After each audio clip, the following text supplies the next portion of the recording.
আমি মাঝে মাঝে বসে সুন্নত নামাজ পড়ি, এটা কি জায়েজ? মেয়েরা কি লেডিস গেঞ্জি পরে সালাত পড়তে পারবে? মুরগির চামড়ার মধ্যে যদি কোনো পালক থেকে যায়, এটা খাওয়া যায় যাবে কিনা? মাঝে মাঝে উজু করার পর মনে হয় আমার পাজামা নাপাক হয়ে গেছে, আমি পরে বুঝতে পারি সেটা আসলে হয়নি। এই চিন্তা থেকে কিভাবে বিরত থাকা যায়? মাঝে নোংরা জায়গায় বসে তারপর শরীরে বসলে আমাদের উজু বা গোসল করতে হবে কিনা? বিয়ে ঠিক হয়েছে, এখন এই মেয়ের সাথে কথা বলতে পারবো? একাকী নামাজ পড়ার সময় কেরাত পড়ার বিধান কি? ঠোঁট না নেড়ে কেরাত পড়লে কি সালাত আদায় হবে? তাহাজ্জুদ নামাজের সময় কেরাত ভুল হলে নাকি পাগল হয়ে যায়, এটা অনেকের মুখে শুনি, এই জন্য অনেকেই পড়ে না। এ সম্পর্কে জানতে চাই। ডাক্তার দিয়ে কি সুন্নাতে খাতনা করানো যাবে? তারা তো খাতনা করানোর সময় কালিমা পড়িয়ে খাতনা করান না। প্রশ্নোত্তরের আলোকিত ভবনে আমরা প্রবেশ করি। মাইমুন আক্তার আপনি লিখেছেন, মুরগির চামড়ার মধ্যে যদি কোনো পালক থেকে যায়, এটা খাওয়া যায় যাবে কিনা? অসুবিধা নেই, হালকা পাতা যদি থেকে যায় এটি খেলে গুনাহ হবে না। সুমাইয়া জান্নাত আপনি লিখেছেন, মাছি নোংরা জায়গায় বসে তারপর শরীরে বসলে আমাদের উজু বা গোসল করতে হবে কিনা? না,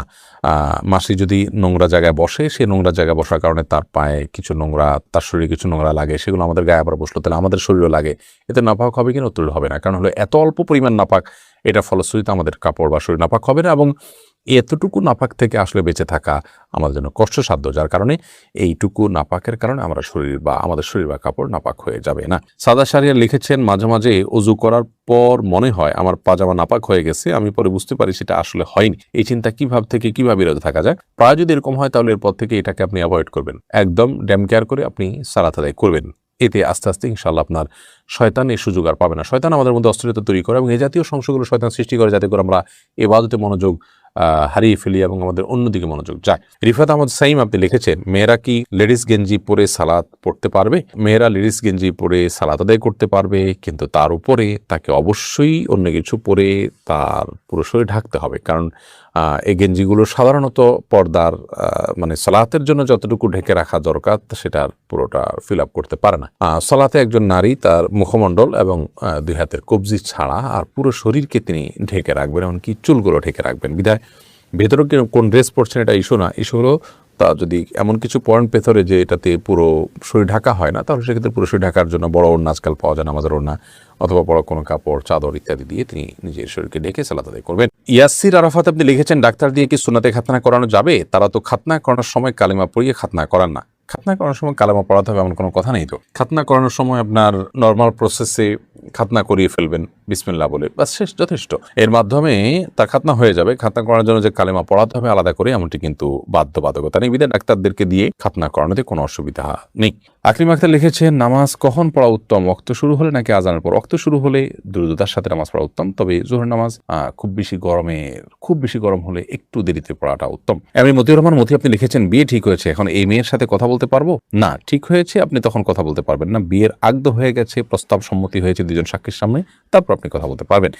ঠিক হয়েছে এর মানে হলো জাস্ট মুখোমুখি ঠিক হয়েছে, আগদে এখনো হয়নি। এরকম অবস্থাতে একান্ত প্রয়োজনীয় কোনো বিষয় একজন আরেকজনকে কোনো গুরুত্বপূর্ণ বিষয় জানতে চাইছেন, কিংবা হয়তো কারোর জন্য কেউ কিছু কেনাকাটা করবেন, মাপ জানতে চাচ্ছেন, এগুলো যদি হয় তাহলে টেক্সট মেসেজের মাধ্যমে ফেতনামুক্তভাবে করতে পারেন। কিন্তু এখনো যেহেতু আগদ হয়নি, অতএব আপনারা স্বামী স্ত্রী নন, বিধায় স্বামী স্ত্রী সুলভ আলাপ সালাপ, খোশ গল্প, প্রয়োজন ছাড়া আলাপচারিতা, কথাবার্তা, সেগুলো কিন্তু বলা জায়েজ হবে না। এরপরে এমডি আলামিন লিখেছেন, জুমার খুতবা ছুটে গেলে শুধু জুমার নামাজ পড়লে কি জুমা আদায় হবে? জুমার খুতবা যদি ছুটে যায় তাহলে সেক্ষেত্রে শুধু জুমার নামাজ যদি পড়েন তাতেও আপনার জুমা আদায় হয়ে যাবে, অর্থাৎ ওয়াক্তের জুমা আদায় করেছেন সপ্তাহে, সেটি বলা যাবে। কিন্তু এমনটি নিয়মিত হওয়া সন্দেহভাবে গর্হিত কাজ, কারণ জুমার খুতবা শোনাটাও কিন্তু ওয়াজিব, বিদেশে ওয়াজিবটা ছুটে যাচ্ছে, আপনার ত্রুটিপূর্ণ হচ্ছে। এমনি রফিকুল ইসলাম আপনি লিখেছেন, একাকী নামাজ পড়ার সময় কেরাত পড়ার বিধান কি? ঠোঁট না নেড়ে কেরাত পড়লে কি সালাত আদায় হবে?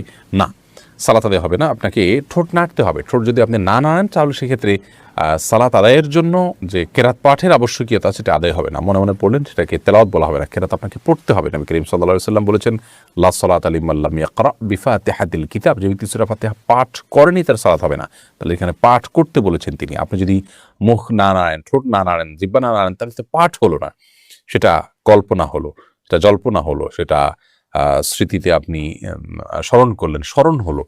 তো স্মরণ করতে তো বলা হয়নি, বলা হয়েছে পাঠ করতে। অতএব আপনি ছোট না নামলে নামাজ হবে না। এম সালমা লিখেছেন, পিরিয়ড চলাকালীন সময় ঘর থেকে বের হওয়ার সময় আয়াতুল কুরসি পাঠ করা যাবে কিনা? পিরিয়ড চলাকালীন সময় কোরআন কারীম তেলাওয়াত করবেন না, এটাই জমহুর আমাদের মত, তবে অনেক ওলামা কেরাম এটাকে জায়েজও বলেছেন। এসবি শান্তা ইসলাম লিখেছেন, আমার হাজবেন্ড প্রচুর ধূমপান করে, অনেক চেষ্টা করে তাকে ধূমপান করা থেকে ফেরাতে পারছি না, এখন আমার করণীয় কি? ইসলামে ধূমপান সম্পর্কে কি বলে? ইসলামে ধূমপান করা অবশ্যই নিষিদ্ধ কাজ।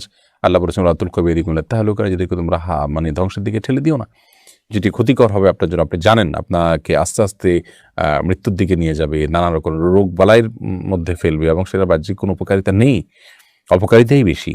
তো সেক্ষেত্রে সেটি নিষিদ্ধ, নাজায়েজ, গুনাহের কথা। বিধায় আপনার স্বামীকে আপনি বোঝানোর চেষ্টা করবেন, আল্লাহর ভয় দেখাবেন এবং অন্যদেরকে দিয়ে বোঝাবেন, তার জন্য আল্লাহর কাছে দোয়া করবেন, বিভিন্ন উদ্যোগ আপনি গ্রহণ করবেন। আবিদ হাসান আপনি লিখেছেন, কর্মব্যস্ততার কারণে অনেক সময় ওয়াক্ত মতো নামাজ পড়া সম্ভব হয় না, কিন্তু প্রতিদিনই পরে কাজা আদায় করে নিয়ে, এটি গুনাহ হবে?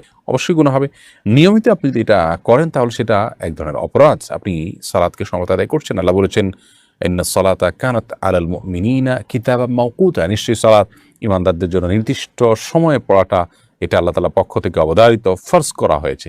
বিধায় সেই ফরজটাকে অবলীলা প্রতিদিন আপনি লঙ্ঘন করে যাবেন তথাকথিত ব্যস্ততায়, এই ব্যস্ততা আপনার জন্য জায়েজ নয়। আপনার ঈমান ধ্বংস হয়ে, তাকওয়া ধ্বংস হয়ে, আখিরাত এবং জান্নাত ধ্বংস হয়ে যদি দুনিয়ার অনেক কিছু অর্জন হয়, সেই অর্জনটা আপনার কাছে তুচ্ছ, সেটা আপনি গ্রহণ করার কথা নয়।